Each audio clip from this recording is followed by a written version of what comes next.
James of Bollywood से पहले शायद लोग नहीं समझते थे कि इनका असर सोसाइटी पर पॉलिटिक्स से ज़्यादा है। They have pursued money, they have become rich, पर इन्होंने अपनी फिल्मों में अपने काम के द्वारा जो प्रचार किया है वो यही है, किसी के साथ भाग जाओ, शराब पी के अपना जीवन वो ऐसा कर दो, या फिर किसी के गम में डूब जाओ और अपने आप को बर्बाद कर लो। इन सब चीज़ों को कितना ग्लोरीफाई किया था। और ये जो एजेंडा है ये इनके और बद से बदतर होते चले गए हैं जी, क्योंकि ऑफ लेट तो मैंने फिल्मों में नोटिस किया भारत की कि इसमें गेइज्म, लेस्बियनिज्म, LGBTQ इन सब को भी पर्पसली इंट्रोड्यूस कर रहे हैं हमारी सोसाइटी में। शान शाहिद पाकिस्तान का एक बड़ा सुपरस्टार है, one of the biggest superstars है। उसको आमिर खान ने गजनी फिल्म में बहुत प्रोमिनेंट रोल भी दिया था और उसका पूरा फिल्मों का इतिहास यही है, इंडिया के अगेंस्ट, हिंदुओं के अगेंस्ट बहुत ऐसी फिल्में बनाई हैं। उसे यहाँ पे इंडिया में एंट्री नहीं मिलनी चाहिए थी। एक बहुत फेमस केस, तारा सहदेव नाम है था ना उस लड़की का, वो तो नेशनल लेवल की एथलीट। अरे वो तो बड़ा शॉकिंग लगा मुझे, क्योंकि क्या होता है कि आपको अचानक से मोटिवेशन का नहीं पता चलता है, ठीक है। 1 साल के बाद कोर्ट का जजमेंट आया और जजमेंट में उन्होंने कहा कि इस लड़के ने धर्म परिवर्तन के लिए जो है अपना नाम गलत बता के उस लड़की को फंसाया। अगेन अंबेडकर को कोट करूंगी, उन्होंने कहा था कि इन जो 3 चीज़ें मैंने बताई, कन्वर्जन, काउ स्लॉटर और म्यूजिक आउटसाइड मॉस्क, कहते कि इन तीनों का पूरा रिलेशन इस बात से है कि हिंदू के अगेंस्ट जाना है। बिल्कुल सही बात। He said it very clearly कि all this is done to only to spite the Hindu। Absolutely। अपनी किताबों में ये लिखा हुआ है कि हमने ये मूर्ति तोड़ी, कि हमने यहाँ गाय काटी, कि हमने यहाँ इतने जनेऊ लोग मारकर इतने जनेऊ इकट्ठे कर लिए। आखिरकार उनमें ऐसी क्या बात है, आप उनके संग क्यों आइडेंटिफाई करते हैं? अच्छा, वो लोग तो आपको अपना नहीं ऐसा मानते हैं, मतलब आप रेशियली तो आपको तो इंडियन ही बोला जाता है ना, लेकिन वो क्यों अपने आप को इतना अरबीकरण क्यों हो रहा है यहाँ पे?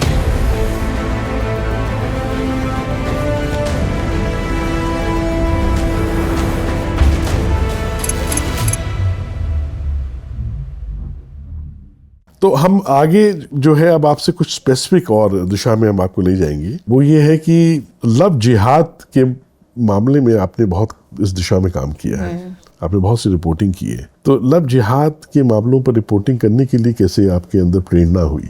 जी, वैसे मैंने लव जिहाद शब्द का नहीं प्रयोग किया, अगेन वो इसलिए क्योंकि फैक्ट सबके सामने हैं, सब खुद ही कंक्लूड कर ले कि वो केसेस में हुआ क्या है। तो देखिए, ये नैरेटिव चलना शुरू हुआ था, मैंने 2018 में ये स्वराज्य ज्वाइन किया था, तब ऐसे केसेस, इनफैक्ट नहीं, मुझे अब याद आया, तब ये चलता तो था लेकिन लव जिहाद टर्म भी इतना पॉपुलर नहीं था, एक्चुअली मीडिया बहुत यूज़ नहीं करता था। और लेकिन ऐसे केस आते थे और उनको तुरंत डिसमिस कर दिया जाता था कि ये झूठ है, कि ये है ही नहीं। पर मुझे इसमें हैरानी इस बात पे होती थी कि लड़की झूठ बोल रही है क्या, पता तो किया जाए, ऐसा कैसे, मतलब लड़की को कैसे अचानक से बैठे बैठे झूठ बोल दें। फॉर एग्जांपल, अगर आपके पास एक ऐसा केस आ रहा है जिसमें लड़की ने कहा कि नहीं, उसने मुझे धर्म परिवर्तन के लिए फंसाया, तो मैंने देखती थी कि टेंडेंसी रहती थी सबकी कि सब डिसमिस कर देते थे एलिगेशन। तो मैंने पहला केस जो ऐसा कवर किया था वो एक्चुअली अपने मामा जी के गांव के पास में एक था, और मैं गई थी अपने मामा जी के यहाँ। वहाँ से मैंने सोचा कि ज़रा पता करके आती हूँ, यहाँ से 45 मिनट दूर है, कि यार चक्कर क्या है, वहाँ लोग कुछ तो बताएंगे। और वो लड़की ना, एक्चुअली वो मुझे पहले दलित कमीशन के ऑफिस के बाहर मिली थी। हाँ, यस, मैं वहाँ किसी काम से गई थी, वहाँ वो मुझे लड़की मिली थी। बाद में पता करते हुआ कि अच्छा वो मैंने कहा ना कि उस गांव बागपत में वहाँ पर वो रहती है। फिर मैं बाद में वहाँ भी गई थी, तो उस लड़की ने बेसिकली वो वहाँ दलित कमीशन के बाहर बैठी थी अपने पापा के साथ। तो मैंने कहा क्या हुआ, आप क्यों परेशान हो, आपका क्या केस है? तो उसने ऐसे ही बताया कि एक लड़का था, उसने अपना नाम बताया था राहुल, पर बाद में वो उसने बताया रेहान, फिर बाद में बताया इमरान, फिर उसने मुझसे शादी की। और मैंने उससे ये कहा था कि मैं वो नहीं बनूंगी, मैं मतलब मुस्लिम नहीं बनूंगी। और तो उसने आर्य समाज में एक जाके कोई तो बेसिकली फर्जी मंदिर में, आर्य समाज का नहीं था, उसने कोई सर्टिफिकेट ले लिया कि मैं हिंदू धर्म में आ गया हूँ, और फिर उन्होंने वहीं पर उसने माला पहना दी जैसे बॉलीवुड फिल्मों में होता है, और उन दोनों ने ऐसे शादी कर ली। पर 7 महीने के अंदर अंदर वो लड़की उसका घर छोड़कर भाग गई, और उसने पुलिस में कंप्लेंट दी कि इस आदमी ने बेसिकली मुझे मेरा धर्म परिवर्तन करने के लिए ही मुझे फंसाया था, क्योंकि इसने एक दिन भी ना तो मुझे मतलब आते ही कन्वर्जन का पूरा कोशिश किया। ये बड़ा अजीब सा केस था मेरे लिए कि इस केस में हुआ क्या है, क्या इन दोनों का कोई फॉल आउट हुआ है, ब्रेकअप हुआ है, ये हुआ क्या है। और वो लड़के को खुद नहीं पता था कि उसके संग हुआ क्या है। बेसिकली वो बेटी, उसने मुझे जब ये कहानी बताई तो परत परत परत खुलती चले गई। फिर एंड में मैंने उससे पूछा कि तुम्हारे संग हुआ क्या है, ये तुम्हें क्या लगता है उस लड़के ने तुम्हारे संग ऐसा क्यों किया। तो कहते दीदी यही तो मुझे समझ में नहीं आ रहा। जब उससे मुझसे प्यार ही नहीं था, कहते शादी के पहले दिन से ही उसने मुझे पसंद नहीं किया, उसने मुझे सिर्फ गालियां दी। तो कोर्ट जब वो लोग बॉयफ्रेंड गर्लफ्रेंड थे तब वो क्यों मुझे इतना भाव देता था, अचानक से क्या बदल गया, मुझे समझ में नहीं आया। फिर मुझे ये भी समझ में नहीं आया कि कुछ दिनों के बाद ये अचानक से मुझे जोया क्यों बोलने लग गए। फिर मुझे ये भी समझ में नहीं आया कि अचानक से मेरी ईटिंग हैबिट्स चेंज क्यों कराने लग गए, या मेरे जो मैं व्रत रखती थी उसके हंसी क्यों उड़ाने लग गए। मतलब आप समझ रहे हैं। तो मुझे ये बात समझ में आया कि ये एक प्रोसेस होता है, इसमें लड़की को अचानक नहीं समझ में आया कि साथ क्या होता है। हाँ, और उसको रिलीजन के बारे में भी अक्सर पता नहीं था। To cut the long story short, फिर मैं उस लड़के के गांव में गई थी, लड़के से बात किया तो मैंने ये देखा कि सब अलग अलग स्टोरी बता रहे थे। लड़की के माँ कुछ और बोल रही थी, लड़के का भाई कुछ और बोल रहा था। फॉर एग्जांपल लड़के का भाई ये कह रहा था कि नहीं वो तो खुद भाग कर आई थी हमारे यहाँ, और कहते हैं कि मुझे कुछ भी कर लो, मैं घर से भाग कर आ गई हूँ, अब वो मुझे मार डालेंगे तो मुझे यहाँ रख लो, इसलिए हमने उनको रख लिया। लड़के की माँ ये कह रही है कि उसको मुझसे प्रॉब्लम थी, वो घर का काम नहीं करना चाहती थी इसलिए भाग गई। मतलब बहुत मुझे एकदम समझ में नहीं आया ये हुआ क्या है। तो सबके मैंने स्टेटमेंट्स लिए, फिर एक कहानी लिखी। 1 साल के बाद कोर्ट का जजमेंट आया और जजमेंट में उन्होंने कहा कि इस लड़के ने धर्म परिवर्तन के लिए जो है अपना नाम गलत बता के उस लड़की को फंसाया। तब मेरे को सही बताऊं तो मेरी उस पर रुचि हुई कि ये कैसे होता है, मतलब मोटिवेशन लड़के की क्या थी, ये आप ऐसे उसको बात करके नहीं पता लगा सकते। लड़की भी अचानक से नहीं बता सकती कि क्या मोटिवेशन था।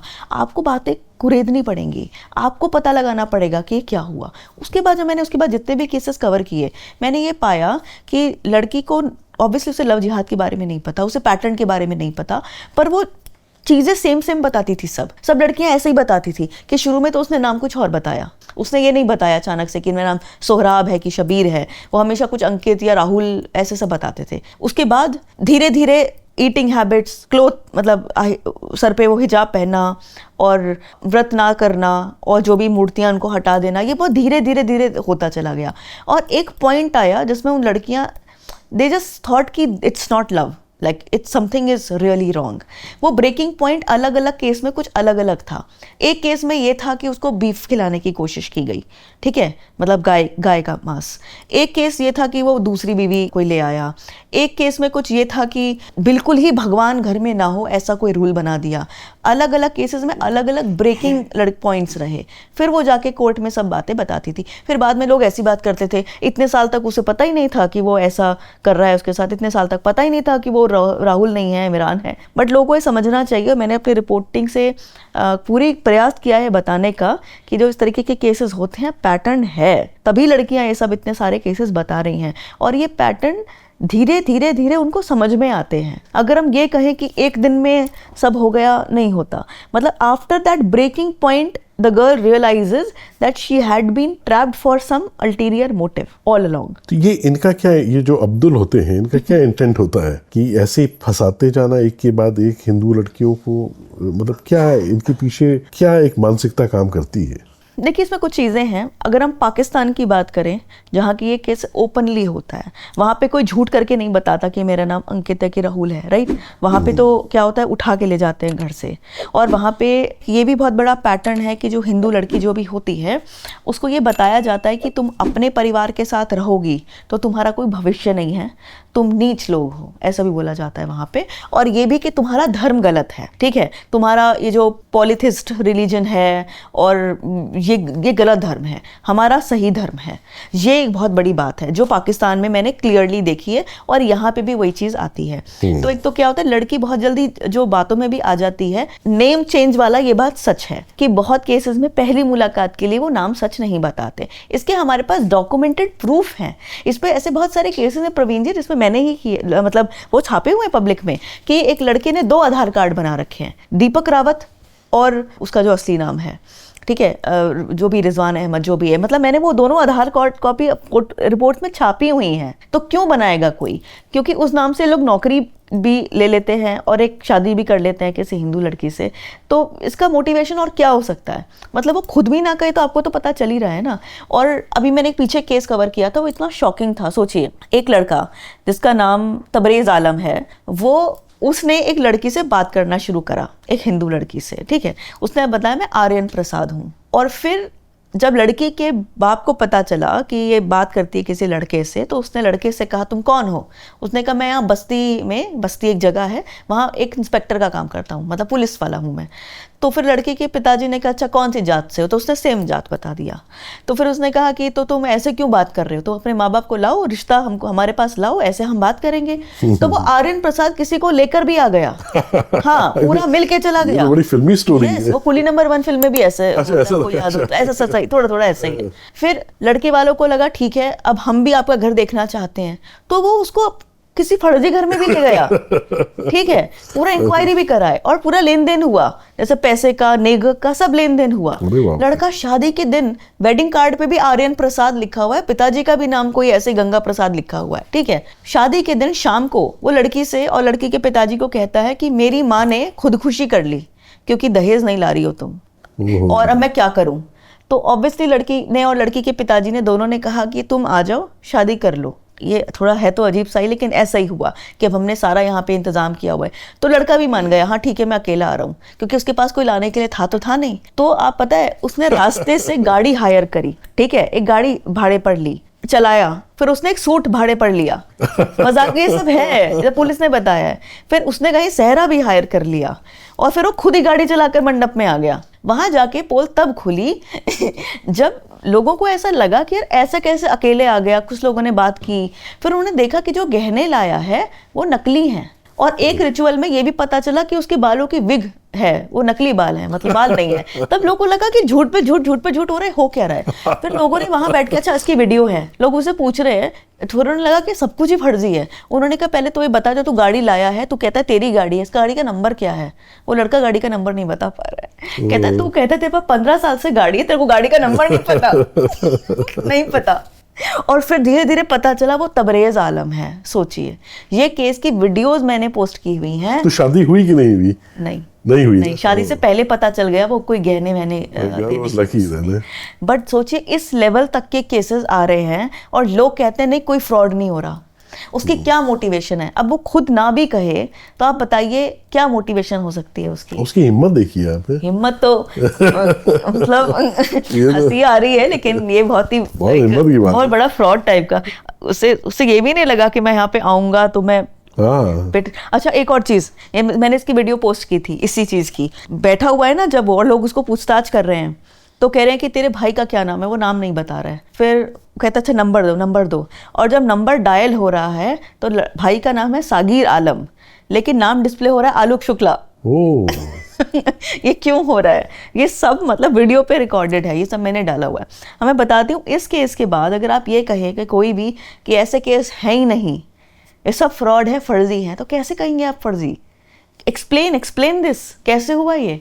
और मैंने ऐसे बहुत केसेस किए हैं। ये सब करने में तो बड़ी चुनौतियां आती होंगी, क्या चुनौतियों का सामना करना पड़ता होगा आपको?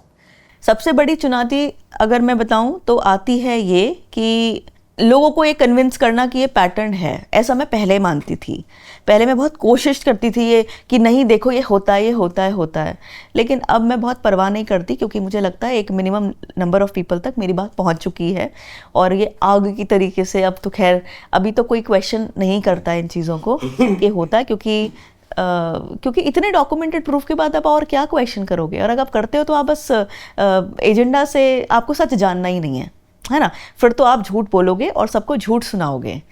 और चुनौतियां ये आती हैं कि आप जब उस लड़के से बात करते हो, उसके परिवार से मिलते हो, तो आपको डर रहता है कि कहीं आपके ऊपर भी कोई खतरा ना हो जाए। देखिए ये होता है, क्योंकि अगर कोई परिवार या कोई लड़का इस हद तक जा सकता है कि वो पूरा अपना आइडेंटिटी पूरा फ्रॉड कर सकता है, या किसी लड़की को इस तरह बर्बाद या उसकी वीडियो बना सकता है, तो वो आपके संग भी कुछ कर सकता है। क्योंकि अगर हम किसी से मिलते हैं, फ़ोन नंबर भी एक्सचेंज हो जाता है ना, और उसे पता चल जाता है मेरे बारे में, ये सब चीज़ें, तो रिस्क तो होता है। देखिए क्या होता है, हम परपेट्रेटर से, अक्यूज से मिलना एक रिस्क का काम तो है ही। बिल्कुल। और ये रिस्क लेके चलना पड़ता है। थोड़ा ये भी समझना पड़ता है कि मतलब थोड़ा पुलिस में, थोड़ा ईश्वर में, सब में थोड़ा सा विश्वास करके चलना पड़ता है। लेकिन क्या रुख रहता है इन लोगों का जब आप मिलती हैं, तो क्या ये एकदम इनको कोई फ़र्क नहीं पड़ा रहता है कि थोड़ा ऑफेंसिव रहते हैं, कि थोड़ा डिफेंसिव रहते हैं, कि एकदम थेथड़ होते हैं, मतलब क्या होता है इनका? कैसी प्रतिक्रिया लगी इन लोगों से बात करके? सब लोग ना बहुत रिहर्स्ड आंसर्स देते हैं, जैसे जिनसे मैं मिली हूँ। अब अभी तो ऐसा है कि अगर मैं नहीं भी मिलती हूँ तो मुझे पता होता है वो क्या कहने वाला है, लेकिन मिलती ज़रूर हूँ। अगर वो जेल नहीं गया होता है तब तक तो अच्छा जेल चले गए तो नहीं बात कर सकते।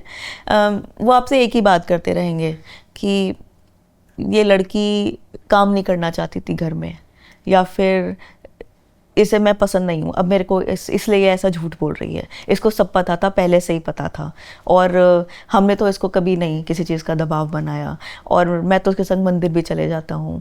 ये सब इस तरीके की बातें करते हैं, और मैंने तो उसको कभी करवा चौथ का व्रत करने से भी नहीं रोका। ये सब बहुत रिहर्स्ड आंसर, जो मतलब मैं आपको ऐसे 10 आंसर्स बता सकती हूँ जो सब मुझे बताते हैं। और ये जो फरेब किया, नाम बदल के हिंदू नाम रख के पहले मेल जोड़ बढ़ाया, उसके बारे में क्या कहते हैं? हाँ, उसके बारे में ये कहते हैं कि देखो, पहले तो मना करते रहेंगे, नहीं नहीं ये हमारा नहीं है, ये हमारा नहीं है, ये क्या है, अच्छा ये किसने दिया आपको, नहीं ये तो हमारा ये ना मतलब मैं भी कई बार सोचती हूँ कि वो कब तक मना करेंगे इस चीज़ को ना, कि ये इन्हीं का है, लेकिन वो बस बेसिकली वो टालते रहते हैं बात, और फिर वो ये कहते रहते हैं कि नहीं ये तो नहीं है, ये हमारा नहीं है, आपको किसने दिया, पुलिस ने दिया, नहीं नहीं ये गलत है, ये गलत है, मेरा नाम ये है, तो सभी जानते हैं, इस गाँव में सब जानते हैं।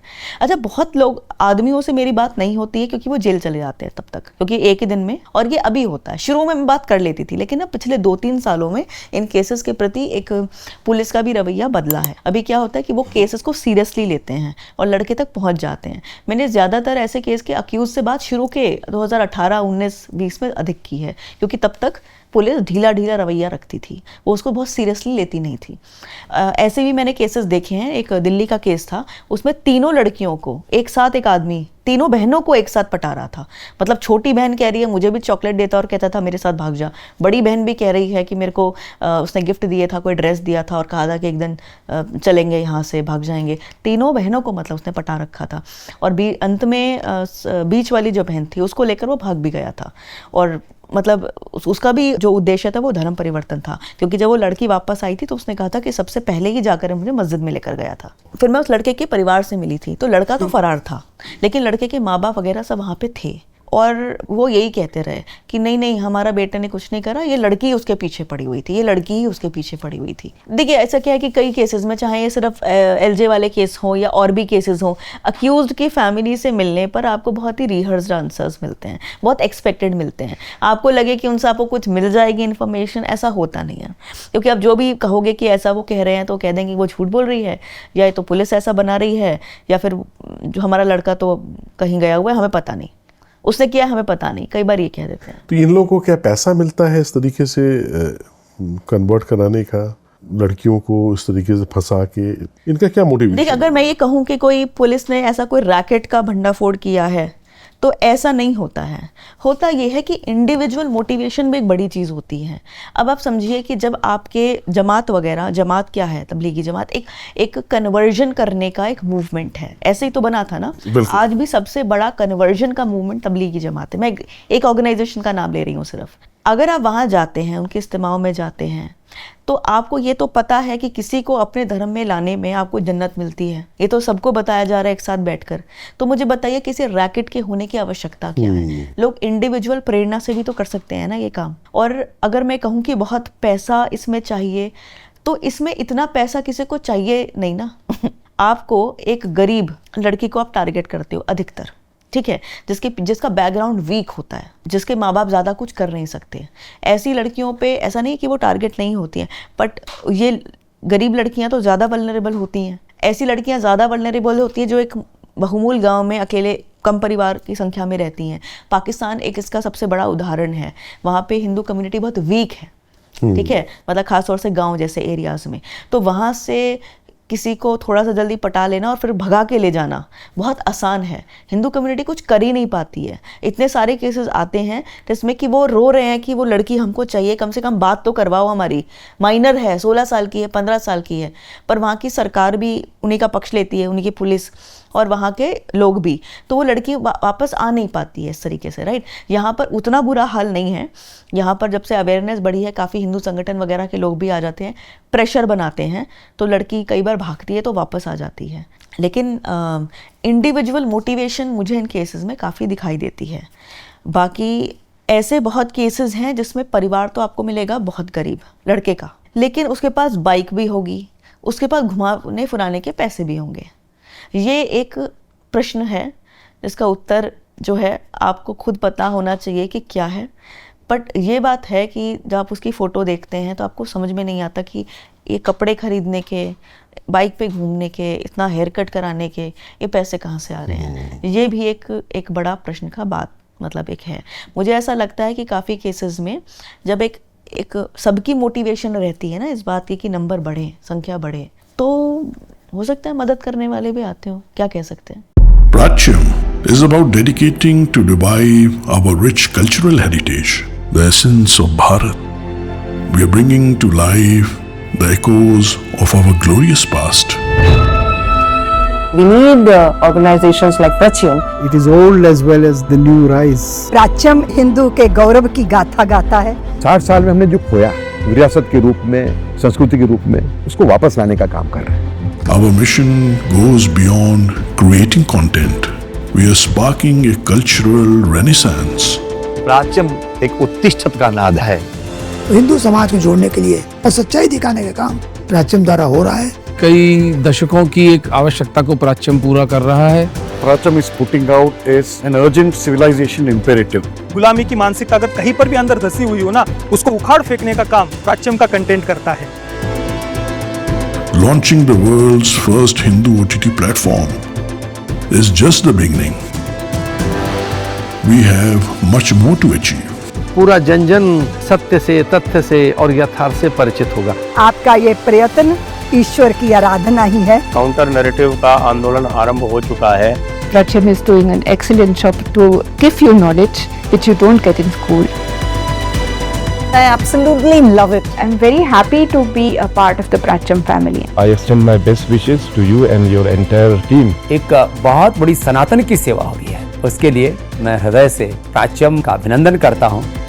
Your support can turn this vision into reality. Pratyam. Pratyam. Pratyam. Pratyam. Pratyam. Pratyam is doing a very, very good job. We Sanatanis need Pratyam. People are going back to their roots. It's important for our country. Arm yourself with the knowledge. It's almost like a movement. This is a visionary endeavor. प्राच्यम को सफलता के लिए साधुवाद। Amazing job. Strongly recommend do your contribution. Support them, subscribe them. By donating to Pratyam, you are just not giving.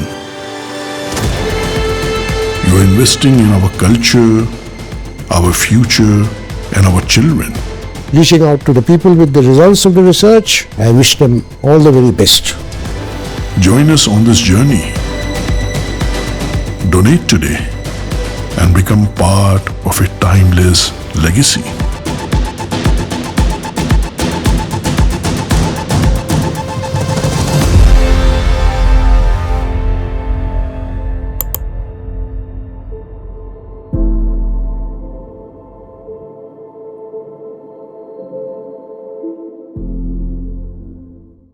तो आवश्यकता है कि हिंदू लड़कियां सतर्क रहें, इनके जो गेम प्लान है इसको समझें और इनकी विक्टिम ना बने। ये अवेयरनेस आना बहुत ज़रूरी है इसमें। हाँ बिल्कुल। और देखिए ऐसा है कि अवेयरनेस एक जनरल सोसाइटी में रिलीजन को लेकर है नहीं, ठीक है।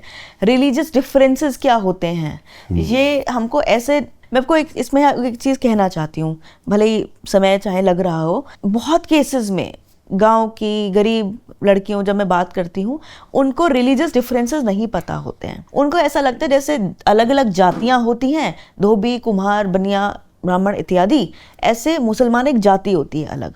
उनको ये नहीं पता होता कि अलग धर्म है और इसमें जाकर उनका पूजा पाठ या रहने का इतना बदलाव हो जाएगा। उन्हें ये नहीं पता कि डेथ के बाद इतना बड़ा बदलाव हो जाएगा कि क्रिमेशन की जगह बरियल होगा, शादी की जगह निकाह होगा, वगैरह वगैरह। लेकिन शहरों में पढ़ी लिखी लड़कियां भी फंस जाती हैं इस चुंगल में। उनको तो पता है कि एक ये अलग धर्म है, अलग रीति रिवाज है ना, उनको तो ये अवेयरनेस इतनी है, लेकिन तब भी वो कैसे फंस जाती हैं? देखिए, इसमें काफ़ी एक प्रोपोगेंडा मैं कहूँगी एंटरटेनमेंट इंडस्ट्री का भी है। उन्होंने बहुत फैंसी तरीके से हमेशा इसको दिखाया है कि अगर आप फिल्में देखें, अभी रिसेंटली मैं आपको कुछ फिल्में गिनाती हूँ। अतरंगी रे, उसमें सारा खान जो एक लड़की रिंकू रघुवंशी नाम की लड़की का किरदार करती है, उसका एक डायलॉग है कि मैं बताऊं क्या होती है लव स्टोरी, राजपूत लड़की और मियाँ भाई लौंडा, इसे कहते हैं लव स्टोरी, कतई मियाँ भाई, ऐसे। तो मतलब ये एक डायलॉग है, तो आप ग्लोरीफाई कर रहे हो उसको। फिर एक फिल्म आई थी अभी तारा वर्सेस बिलाल, उसकी तो स्टोरी ये है कि एक कश्मीरी पंडित लड़की है, उसका वो शादी करती है, लव मैरिज करती है किसी अपनी कम्युनिटी के लड़के से, वो उसको छोड़ देता है और इवेंचुअली जो लड़का उसको विदेश में रेस्क्यू करता है, बचाता है, प्यार देता है, अपनाता है, वो है बिलाल खान। तो ऐसे फिल्में आती हैं तो एक इनका भी बहुत असर पड़ता है, वो उसको ग्लोरीफाई भी करती हैं और एस्पिरेशनल भी बनाती हैं इस तरीके के रिलेशनशिप्स को। एक बहुत फेमस केस, तारा सहदेव नाम था ना उस लड़की का, आप केस पढ़िएगा, वो तो नेशनल लेवल की एथलीट रही। हाँ, मैंने पढ़ा है वो जी। हाँ, अरे वो तो बड़ा शॉकिंग लगा मुझे, क्योंकि क्या होता है कि आपको अचानक से मोटिवेशन का नहीं पता चलता है, ठीक है, आपको ये कुछ सालों के बाद रियलाइज होता है, मतलब कई केसेस में, कई बार महीनों में भी हो जाता है, कुछ कई बार सालों में होता है, लेकिन आपको ना जब, जैसे मैंने कहा ना, बहुत केसेस में एक ब्रेकिंग पॉइंट आता है जहां तब लड़की को सब साफ दिखने लगता है कि हुआ क्या है। तब तक उसको सब कुछ एडजस्टमेंट लग रहा होता है कि ये भी शादी का एक एडजस्टमेंट है, वो भी शादी का एक एडजस्टमेंट है। एक पॉइंट आता है जब उसको, और वो केस जैसे मैंने कहा वो कुछ भी हो सकता है, वो बहुत केसेस में दूसरी बीवी भी होती है, वो बहुत केसेस में अपने पूजा पाठ को बिल्कुल रोक देना भी होता है, बीफ भी होता है, बहुत अलग अलग चीज़ें होती हैं। तो अगर आप सोचिए ना, वो तारा जैसी लड़की जो मतलब एक तरीके से मॉडर्न और इस टाइप की लड़की है, वो भी अगर फंस गई तो इसका मतलब ये कि ये एक, see this is like a mind game, you know, when you convert anybody to your thought, it can be a whole process, right. ये भी मुझे लगता है कि इसी तरीके का एक माइंड गेम सॉर्ट ऑफ है, क्योंकि लड़कियां बताती हैं, मैं अपनी तरफ से नहीं कह रही हूँ, लड़कियां हमको बताती हैं कि पहले ये हुआ, फिर ये हुआ, फिर ये हुआ, और हमने सारे रेड फ्लैग्स को इग्नोर किया। और जैसा अभी आपने कहा कि फिल्मों का बड़ा योगदान है ना, क्योंकि फिल्में जो है इस तरीके का प्रोपेगेंडा फैलाती हैं, ग्लोरीफाई करती हैं इन सब चीज़ों को। मैंने तो लिस्ट बनाई थी, 12-13 फिल्में आई हैं पिछले 2 साल में ऐसी। अच्छा, मैं इस विषय में और आपसे बात करूंगा। May be it can B a good thought, you know, कि जब आप इन फिल्मों के विषय में अगर आप इनकी क्लिप्स डाल के कुछ भी अगर आप पॉइंट आउट कर रही हैं, तो उसमें थोड़ा इसको और समझा के थोड़ा सा और डिटेल में अगर कहें तो जो युवा युवतियां हमारी पढ़ेंगी उसको ना, तो उनको सही पर्सपेक्टिव समझ में आएगा इन फिल्मों का। ठीक है ना, थोड़ा सा और मतलब एक तो होता है कि सिर्फ पॉइंट आउट करना कि ये ऐसा है, एक ये कि उसके थोड़े से और एक्सप्लेनेशन और फिलोसफिकल बैकड्रॉप में जाके उसको बहुत अच्छे से एक्सप्लेन करना है कि क्या इसमें सही है, क्या गलत है, क्यों ऐसा करना नहीं चाहिए, क्यों दूसरों से सीख लेनी चाहिए, क्या इन लोगों के इंटेंट है, क्या मोटिव्स हैं, कैसे how you know easily you know your life can be spoiled, you know, क्यों इस फिल्म में ऐसा क्यों दिखाया गया है, वो जानबूझ के आपको एक सबवर्जन करने के लिए दिखाया गया है। तो अगर इस तरीके से भी अगर आप उसका एक विवरण लिखेंगी तो उससे बहुत लाभ होगा। सही बात है, क्योंकि ये भी समझने वाली बात है कि जिस पैटर्न की फिल्में पाकिस्तान में बनती हैं, वहाँ पे ये एक्चुअली बहुत पॉपुलर पैटर्न है फिल्मों का, कि वो यही दिखाएंगे कि वहाँ कोई हिंदू लड़की होगी या इंडियन लड़की होगी, इंडियन हिंदू लड़की होगी या पाकिस्तानी हिंदू लड़की होगी, उसको इस तरीके से कोई प्यार हो जाएगा किसी पाकिस्तान के मुस्लिम लड़के से, और फिर आधी फिल्म में वो जूझेगी इन प्रश्नों से कि क्या धर्म है, कि क्या प्यार करना गलत है, और एंड में वो सब कंक्लूड हो जाएगा कि धर्म जात पात नहीं देखता।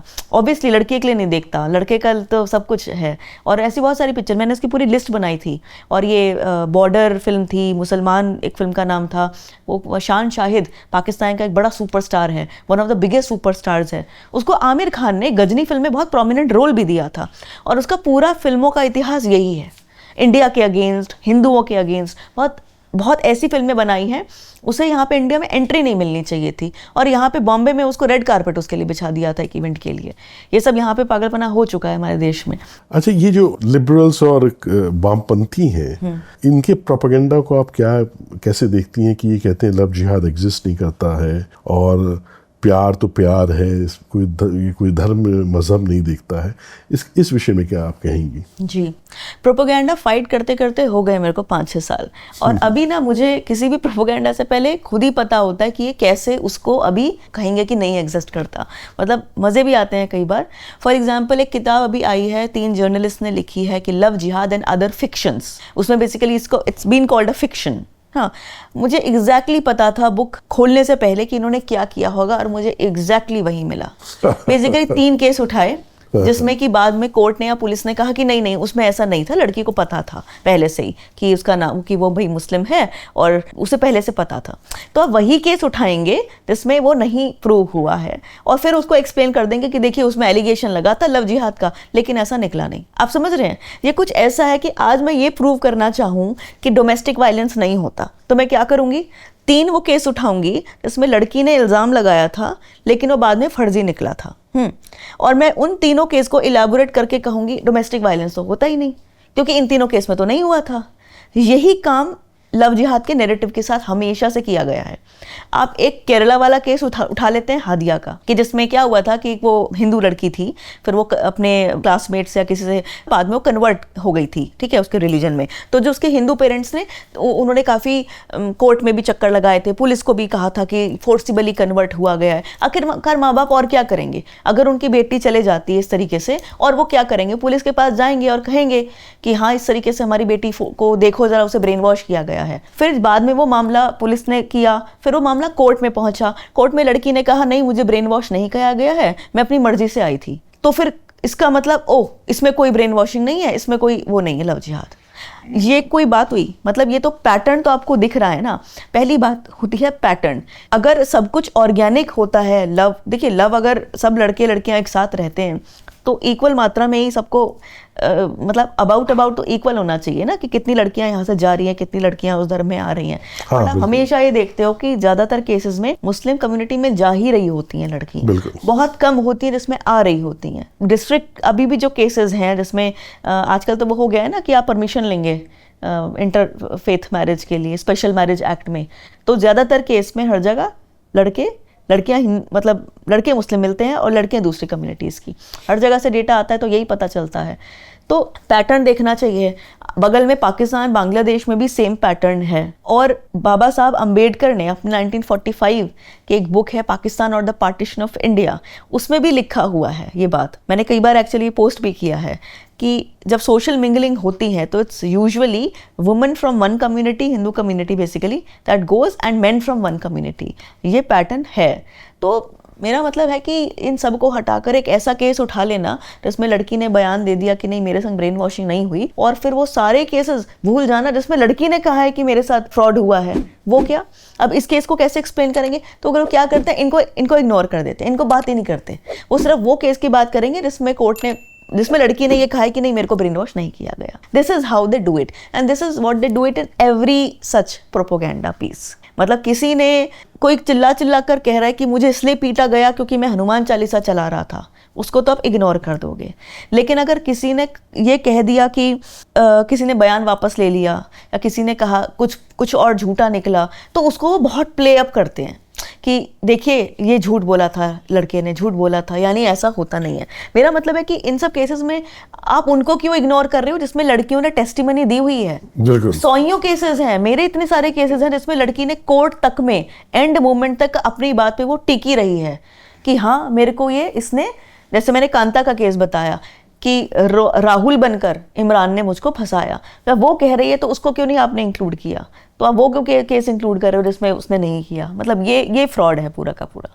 अच्छा, आपने इतने ऐसे केसेस रिपोर्ट किए हैं, आपकी रिपोर्टिंग की वजह से कोई पॉजिटिव चेंज आया? ऐसा कोई अगर वाकया हो, कोई अनुभव हो तो हमारे साथ साझा करिए। देखिए, अक्सर जो भी मैंने टॉपिक्स पकड़े हैं और उनके ऊपर बहुत इन डेप्थ और इंटेंसिव रिपोर्टिंग की है, बहुत सारे चीज़ों में अभी कुछ ना कुछ उसमें पॉलिटिकल इंटरवेंशन के बाद, गवर्नमेंट इंटरवेंशन के बाद कुछ ना कुछ लॉज वगैरह आए हैं। मैं ये नहीं कह रही कि सिर्फ मेरे कारण आए हैं, लेकिन कुछ रही होगा, कुछ तो उसका कंट्रीब्यूशन।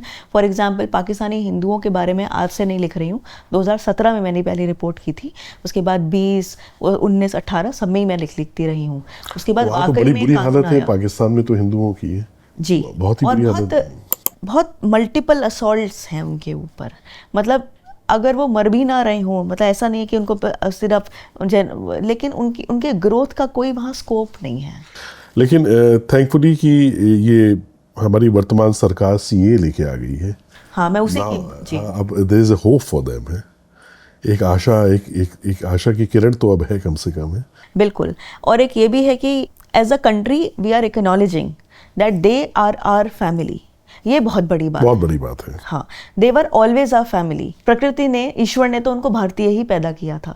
अब अपने अचानक से सैंड या कहीं ऐसे उसमें लाइन खींच दी और अचानक से उनको पाकिस्तानी डिक्लेयर या बांग्लादेशी डिक्लेयर कर दिया, ये गलत है।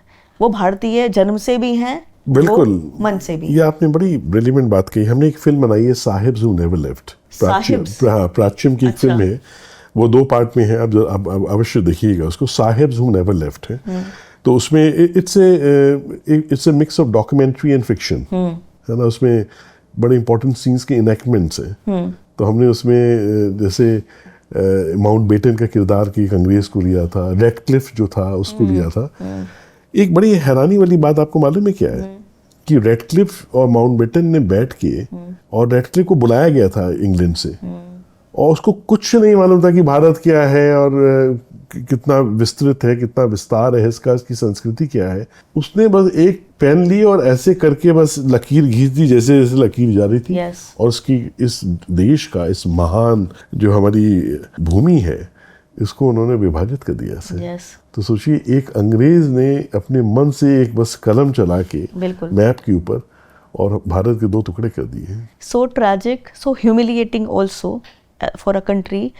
और उसका ह्यूमन कॉस्ट 70 साल में उसका ह्यूमन कॉस्ट लोग चुकता रहे हैं। मतलब सोचिए, कुछ दिनों की, कुछ महीनों की भी बात नहीं थी, कुछ सालों की भी नहीं, 7 दशक, और अब भी चल रहा है। और देखिए स्वाति जी, लोग बात करते हैं ज्यूज की परसिक्यूशन की है, लोग बात करते हैं सेकेंड वर्ल्ड वॉर और उस होलोकॉस्ट की है।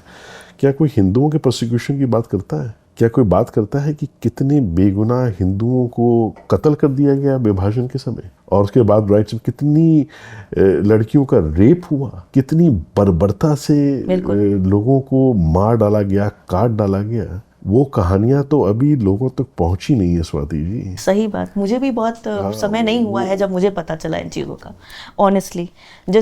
मैं भी वही लिबरल एजुकेशन, लिबरल मीडिया, उन सब से ही आती हूँ।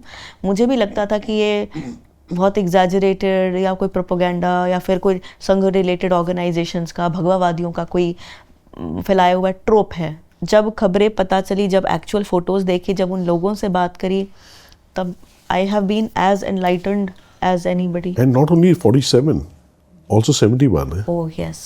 जो पाकिस्तानी आर्मी ने जो पाप किए हैं, जो कुकर्म किए हैं, और जो हिंदू डायस्पोरा ने वहाँ के झेला था, जो अत्याचार उनके साथ हुए हैं, अभी तो आप देखिएगा कि उनकी आत्मा की पुकार जो है वो क्या परिणाम लाएगी। भले समय लगता है, लेकिन काल जो है सबको देता है जवाब, सब चीज़ों का है। तो ये हमारे साथ एक बार नहीं हुआ है, एक बार, 2 बार, फिर कश्मीर में देखिए क्या हुआ। सही बात है। 90 में है, तो सोचिए कि उनके ऊपर क्या गुजरी। यहाँ मैं ये भी ऐड करना चाहूँगी कि बाबरी मस्जिद, जिस दिन बाबरी ढांचा 92 6 दिसंबर को जब गिराया गया था, उसके अगले दिन पाकिस्तान में 30 मंदिर, चर्च, हिंदू, जैन टेम्पल सब मिला के तोड़ दिए गए थे, और हिंदू कॉलोनीज पर अटैक हुआ था। और उसके बाद हज़ारों की संख्या में लोग भारत आए, माइग्रेशन हुआ। यहाँ पर ज़्यादा दूर नहीं, मजनू का टीला, आदर्श नगर में जाके लोगों से बात कीजिए, वो आपको बताएंगे कि वहाँ कैसे कैसे काम हुए थे। उसके बाद लोगों को कोई खाना खा रहा है तो उसमें गाय का गोश्त मिला के ले आते थे खाने के लिए। लड़कियाँ का किडनैपिंग कहते हैं 92 के बाद बहुत बढ़ गया था वहाँ पर। यहाँ एक ढांचे की बात होती ही रहती है इंटरनेशनली, बार बार बार बार बार बार। उन 30 मंदिरों का तो कहीं है ही नहीं, उनका तो कभी आप इंटरनेशनल या उसमें कोई बात नहीं करेंगे। बिल्कुल। और यहाँ पे तो जो कम्युनिटी है उसने खूब प्रतिकार भी किया, मतलब दंगे हो गए, बॉम्ब ब्लास्ट हो गए, क्या क्या, वहाँ पे कुछ नहीं किया वहाँ की हिंदू कम्युनिटी ने। और उसके बाद भी उन मंदिरों की जस्टिस की तो आज तक कोई बात नहीं है। जो लोग वहाँ से, और जैसा मैंने कहा परसिक्यूशन तो इसको कहते हैं ना कि there have been actual migration from Pakistan. यहाँ मैंने बहुत लोगों से मैंने रिपोर्ट भी लिखी थी इसके ऊपर, जो सिर्फ तब आए थे क्योंकि बाबरी का ढांचा गिराया गया था। उस प्रताड़ना को झेल कर जो लोग यहाँ पर आए थे, वो बताइए उनका इस घटना से कोई लेना देना नहीं था। उनको क्यों परेशान किया गया वहाँ पर? और अगर वो उनको वहाँ परेशान किया गया, उनको भारत भी ना ले तो कहाँ जाएंगे वो? उन्हें सागर में फेंक दे क्या, किसी पे सी में फेंक दे क्या? बिल्कुल सही कहा आपने। ये इस सब दिशा में सोचना बहुत आवश्यक है। हमारे पास पूरे विश्व में एक देश भी अपना नहीं है। भारत में हम रह जरूर रहे हैं, लेकिन ये भी कोई अपना हिंदू राष्ट्र तो है नहीं। और विडंबना देखिए क्या है, विडंबना ये है कि धर्म के आधार पे देश का बंटवारा हुआ है। जो देश इससे कट के अलग बने वो इस्लामिक राष्ट्र बन गए और हम सेकुलरिज्म लेके चलते रहे। और सेकुलरिज्म का देखिए कितनी कड़ी सजा भुगतनी पड़ी है पीढ़ियों को। और अब ये मांग होती है कि उन इस्लामिक राष्ट्र जो अपने आप को इस्लामिक राष्ट्र घोषित कर चुके हैं, वहाँ के नागरिक हम सीए में क्यों नहीं ऐड कर रहे हैं? बिल्कुल, व्हाट अ जोक है। Yes, what a joke. और मेरे एक मित्र हैं जो पाकिस्तान में जो हिंदू हैं, उनके लिए बहुत बड़ा उनका कॉज है, वो काम करते हैं। जयपुर में है श्री रत्नू जी, डॉक्टर रत्नू हैं, a great servant of Mother India. बहुत what a great effort he has been making in this direction. तो डॉक्टर है प्रोफेशन से, सर्जन। यस। और उमेंद्र भाई जो है वो, उन्होंने बहुत से हमें ऐसे किस्से बताए कि वहाँ तो इतनी बुरी हालत है कि वो छोटी बच्ची होती है उसको किडनैप करके ले जाते हैं। यस। कोई उसकी बात ही नहीं करता है, कोई सुनवाई नहीं है वहाँ पे। उनके माँ बाप कुछ नहीं कर सकते, सिर्फ आंसू रोते हैं। हाँ, वहाँ उनकी गांव का प्रधान उनकी नहीं सुनता, उनका पुलिस वहाँ उनकी कोई सुनवाई नहीं है। वहाँ का कोर्ट भी डरते डरते जजमेंट देता है, खासतौर से डिस्ट्रिक्ट कोर्ट। और सरकार तो है ही एक तरीके से मुल्ला राज है वहाँ पर। यहाँ यही टर्म लोग यूज़ करते हैं जो यहाँ पर आते हैं। बिल्कुल। तो एक बात जो मेरे मन में उठी आपसे, आपने जब ये बातें बतानी थी हमको, वो ये थी कि आप एक इतनी वीरता से टक्कर लेती हैं, है ना, इतनी जगहों पे जाके।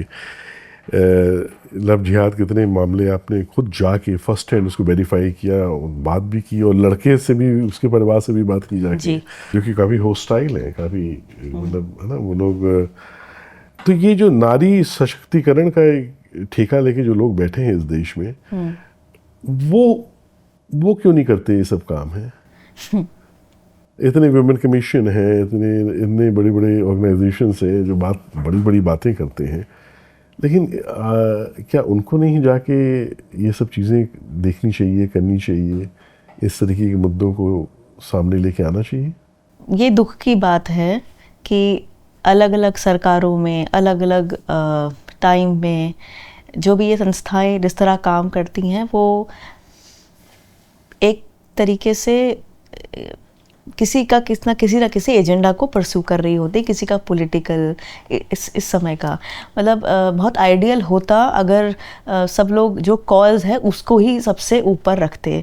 बट ये दुख की बात है कि आप किसी पर्टिकुलर सरकार के अंदर काम हो, उसमें पोस्टेड हो, अब जो चेयरमैन है उनको भी आगे प्रमोशन चाहिए, राइज द रैंक्स जो भी है उनको करना है। मेरा बहुत अच्छा है, काफ़ी संस्थाएं बहुत अच्छा काम कर रही है। अगर आप मुझसे पूछे तो अभी चाइल्ड कमीशन के चेयरमैन प्रेम कानूनगो जी, वो बहुत ही वाकई में बहुत अच्छा काम कर रहे हैं।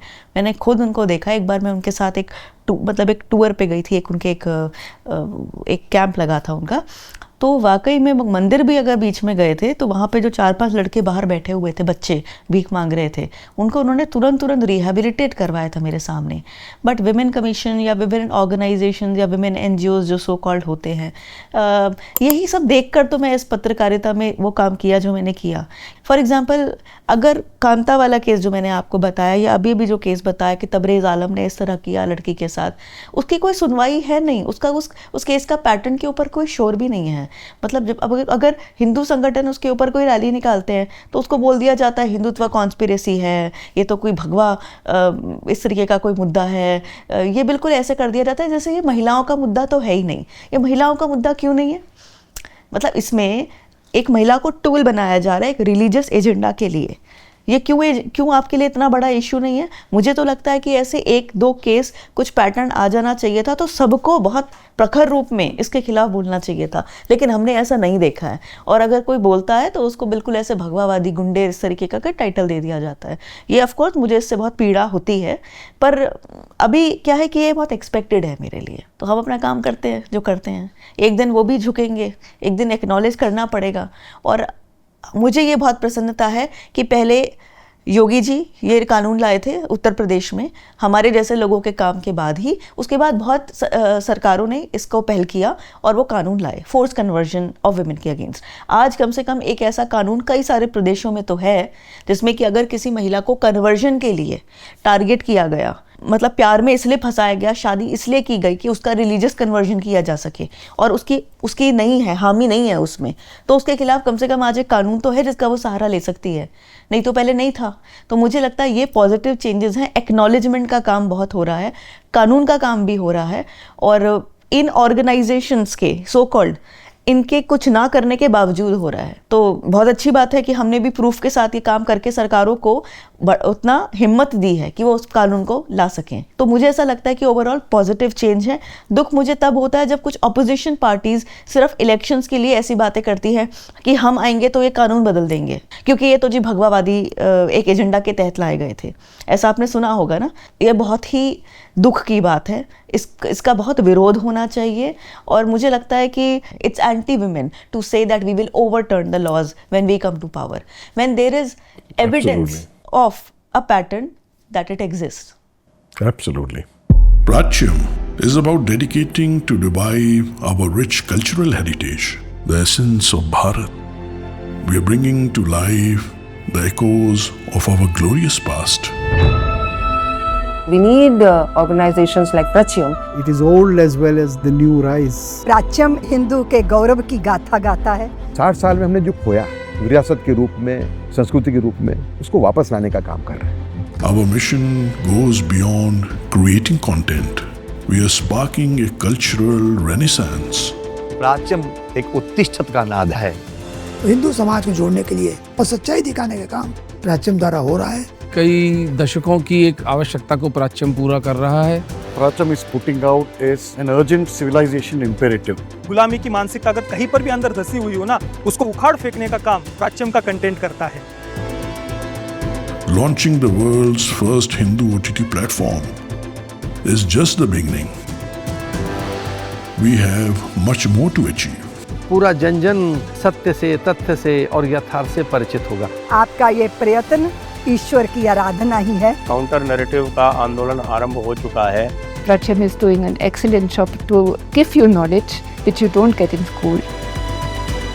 I absolutely love it. I'm very happy to be a part of the Pratyam family. I extend my best wishes to you and your entire team. एक बहुत बड़ी सनातन की सेवा हो रही है, उसके लिए मैं हृदय से प्राच्यम का अभिनंदन करता हूँ। Your support can turn this vision into reality. Pratyam.